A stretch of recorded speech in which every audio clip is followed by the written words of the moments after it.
Tafatsangana ny vomera-paritra handrindra sy anaramaso ny fampelezan-kevitra na ilay antao hoe cellule de veille. Ivondrona ny avy eo amin'ny ratsamangaiky ny seny regionaly sy ny sampandara-paritra ny serasera sy ny fifandraisana amin'ny androm-panjakana eto Menabe.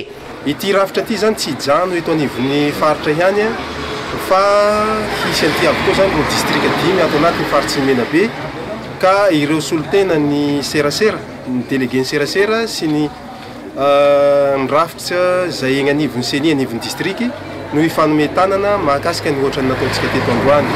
Vita ny teto Andrenivohitra ny faritra zany dia samy hanangana ny azy koa zany ireo district tsirairay izay misy 5 ato anatin'ny faritra ny Menabe. Ity rafitra ity zany no nisolotoerana n'ilay rafitra ray izay mbola tsy tafapetsaka hatramintsika miteny zao dia ny autorité nationale de régulation de la communication médiatisée ka ny any ambovonany no efa tafatsangana fa ny aty faritra Menabe dia izao najorotsika androany izao.